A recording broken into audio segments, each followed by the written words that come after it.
Saya akan membahas konfigurasi switch pada jaringan pertemuan 8. Hub dan switch. Untuk memahami perbedaan antara hub dan switch, ada 3 tipe komunikasi, transmisi data yang harus dipahami. Unicast komunikasi dari satu titik asal ke satu titik tujuan dalam jaringan. Multicast komunikasi dari satu titik asal ke beberapa titik tujuan dalam jaringan. Broadcast komunikasi dari satu titik asal ke semua titik dalam satu jaringan. Hub perangkat yang meregenerasi sinyal yang masuk, frame, dan mendistribusikannya ke semua port lain. Broadcast dianggap sebagai perangkat bodoh, tanpa pandang bulu mengirim data kepada semua orang tanpa sarana untuk memfilternya. Tidak mendukung auto-sensing 10/100, baik 10 BASA atau 100 BASA. Tidak dapat mengetahui sumber dan tujuan data. Unmanaged switch, perangkat yang mengirimkan paket data unicast yang diterima hanya ke port di mana host tujuan terhubung.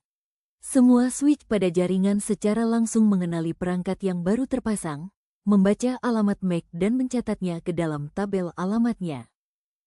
Managed switch. Managed switches dapat beroperasi pada network tanpa dikonfigurasi terlebih dahulu seperti halnya situs unmanaged. Harga, kecepatan dan tipe dari faktor pemilihan switch.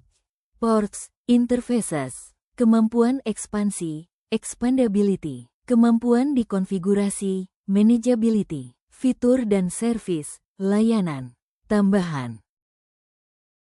Faktor pertimbangan penempatan perangkat jaringan. Kelistrikan terhindar dari listrik statis. Posisi peletakan perangkat switch. Posisi klien yang terhubung. Keamanan. Kerapian instalasi. Menentukan spesifikasi switch. 1. Speed atau kecepatan switch dalam meneruskan data. 2. Switch dengan jenis managed atau unmanaged. 3. Jenis port. 4. Dimensi dan daya listrik. Cara pengujian switch. 1. Pastikan switch dan perangkat-perangkat terhubung dengan sumber daya listrik. 2. Pastikan semua port bekerja dengan baik. 3. Pastikan perangkat terhubung dengan switch melalui port Ethernet. 4. Pada komputer Windows buka command prompt. 5. Ketik pingip _address komputer lain yang terhubung dengan switch. 6. Jika ada balasan reply maka switch bekerja normal. 7.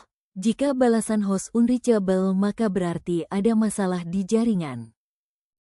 VLAN. VLAN, Virtual Local Area Network, adalah jaringan yang memungkinkan komputer dan pengguna untuk berkomunikasi dalam satu lingkungan geografis, seolah-olah mereka ada di dalam satu LAN dan berbagai domain broadcaster juga multicast tunggal.